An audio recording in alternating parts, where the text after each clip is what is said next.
Bom dia, pessoal! Tudo bem com vocês? Que possamos então iniciar nossa semana na luz do Evangelho segundo o Espiritismo. É o quarto vídeo do capítulo 8, Bem-aventurados os puros de coração. Escândalos, cortar a mão. É necessário que sucedam escândalos no mundo, disse Jesus, porque os homens, sendo ainda imperfeitos, têm inclinação para o mal, e porque as más árvores dão maus frutos. O que a gente precisa entender, aprender com essa mensagem, com essas palavras, é que o mal é uma consequência da imperfeição humana, mas isso não quer dizer que os homens, que nós, tenhamos a obrigação de praticá-lo.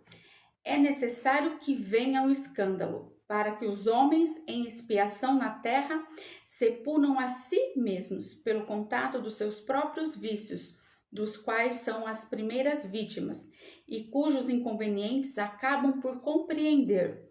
Depois que tiverem sofrido o mal, procurarão o remédio no bem.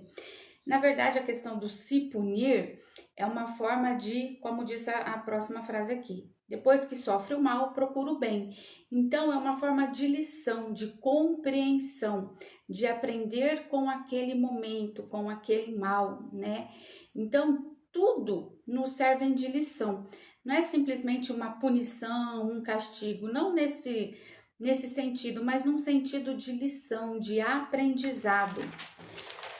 E quando ocorre isso com a gente, né, com o homem, é necessário que se aprenda. Às vezes eu passo por uma situação, então que eu aprenda com aquilo.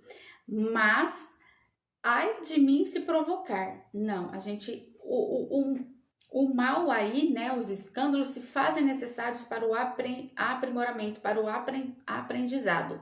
Mas ai daquele que fizer, porque se ele fizer, ele vai ter a consequência disso. Todo ato, toda ação tem uma reação. Toda colheita, toda plantação tem a sua colheita. A gente tem estados, né? A gente tem estados, tal é o adiantamento de tal mundo, né? De tais mundos dos quais o mal já foi excluído. Então temos mundos do qual o mal não faz parte mais, de tão evoluído que ele é.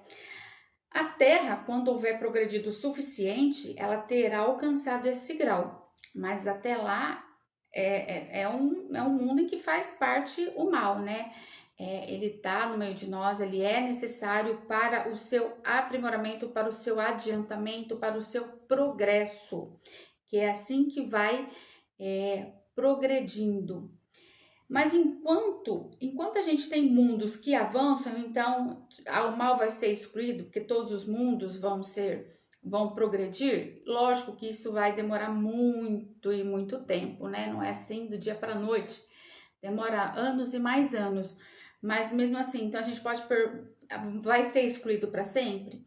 Mas o que acontece? Enquanto alguns mundos avançam rumo ao progresso para a exclusão do mal destes mundos, né? Outros mundos vão se formando, outros povoados vão se formando, que são espíritos primitivos que povoam, né, esses lugares.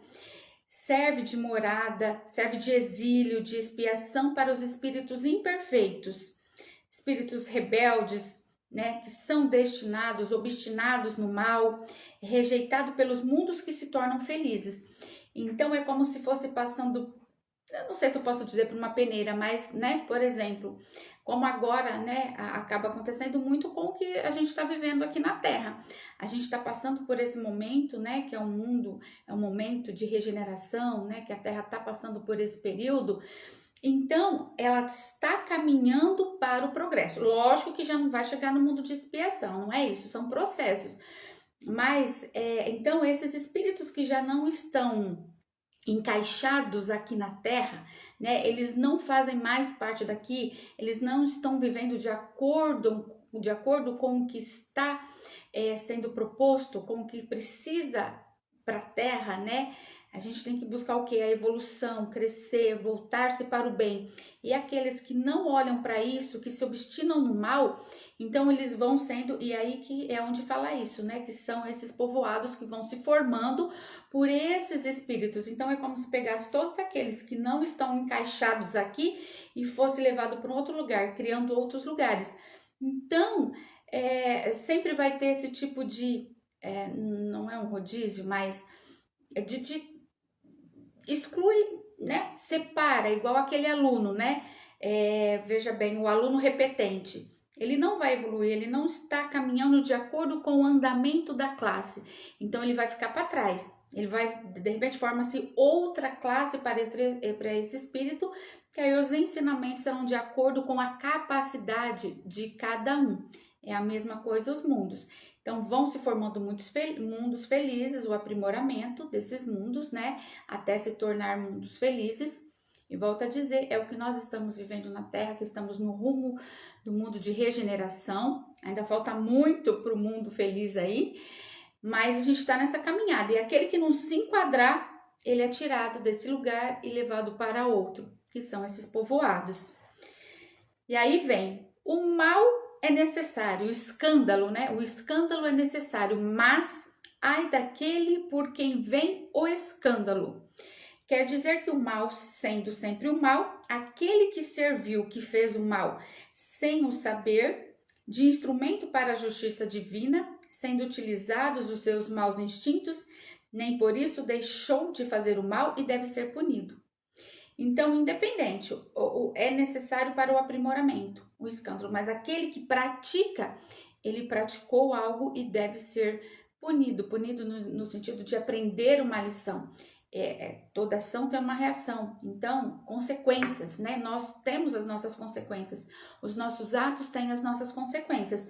Então, mesmo que serviu de instrumento para a justiça divina, ele ainda praticou o mal, então ele deve se responsabilizar, né? Ele vai ter a consequência daquele mal praticado, porque ainda foi um ato mal, né?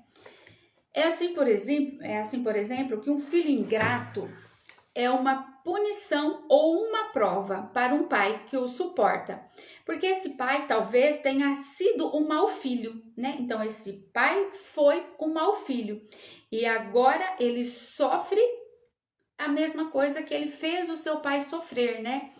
Então eles chamam até de pena de talião, né? Que sofre na mesma altura, da mesma forma. Então, se eu fui um mau filho, eu vou ter essa responsabilidade de ter assim, né? Eu vou ter essa pena, né? Ou uma punição ou uma prova de sofrer a mesma coisa que meu pai sofreu, de sofrer com o meu filho.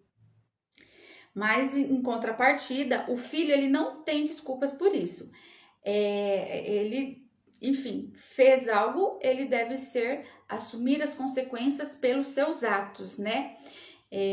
Através dos próprios filhos. Então, é necessário, eu acho que também é muito importante a gente se preocupar com uma questão assim, ó. Eu sofri alguma coisa, eu fiz o meu pai sofrer, ok. E aí eu tenho um filho, vou sofrer na mesma sequência. Mas um outro olhar que a gente tem que ter alguma coisa que eu tive com o meu pai, né? Passei algo que me deixou marcas, deixou traumas. Meu pai fez algo que não foi bacana. Então, eu não posso passar isso para o meu filho. É importante que se corte, né? Isso. Meu pai me xingava, me batia, isso, aquilo, outro. Eu pego aquilo para mim, sabe? É tudo muito automático. Então, meu pai fez isso comigo, automaticamente eu acabo fazendo com meu filho. Então, é necessário ter essa consciência de cortar esse laço, de passar o quê? De quebrar e não passar o que não foi bom, passar o que foi bom. O que eu tenho que sofrer no sentido de a responsabilidade é uma coisa, mas eu tenho que ter, isso, sabe? O escândalo é necessário, mas então que eu aprenda a aplicar o bem, que eu aprenda a aplicar o que é bom, a passar para a minha próxima geração algo positivo, o bem, ensinar o bem. Se a tua mão serve de causa de escândalo, corta. Isso aqui é uma figura de linguagem, não é que é literal, né? Não vamos cortar aí literalmente a mão, não é ao pé da letra. Significa simplesmente a necessidade de destruirmos em nós todas as causas de escândalo, todas as causas, ou seja, o mal que há em mim, há necessidade de se cortar. É necessário arrancar do meu coração todo sentimento impuro, toda tendência viciosa. Quer dizer ainda que mais vale para o homem ter a mão cortada do que estar-se para ele, do que ser para ele, né, um instrumento de uma ação má, ser privado da vista, do que os seus olhos lhe servirem para maus pensamentos. Então, antes de eu ter fazer algo, né, minha mão fazer, então melhor eu não ter do que eu fazer algo ruim, algo mal. É melhor então, né, não ter a minha vista do que ela ser causa de maus pensamentos, de maus sentimentos. Jesus não disse nada de absurdo aqui, é que a gente tem que compreender o verdadeiro sentido da palavra, né? E aí, quando se compreende, porque Jesus sempre falou de forma muito profunda, e até porque a época em que ele veio, se fazia necessário esse tipo de linguagem. Mas Jesus sempre foi muito profundo nas suas palavras, e até então muitas coisas eram difíceis de ser compreendida. E para nossa alegria, para ajudar-nos, veio o Espiritismo. Então, muita coisa que Jesus disse é meio difícil de compreender, mas aí tem o Espiritismo que vem para esclarecer cada palavra, deixar claro tudo o que foi dito. Então, eu te convido a buscar conhecimento. Venha conhecer os estudos, os ensinamentos do Raimundo, da Agenda Espírita Brasil, né, que trata diretamente com o Espiritismo, com essa doutrina. Eu falo dessa doutrina porque eu estou fazendo o vídeo do Evangelho e tenho buscado e gostado muito. Então, o que é bom para mim pode ser bom para você também. Não deixa para amanhã, não. Vamos aprender o que é bom e vamos buscar uma terra regenerada, rumo ao mundo feliz, né? De limpeza, de pureza. Abençoado seja o seu dia, um beijo no seu coração e muitos beijos de luz.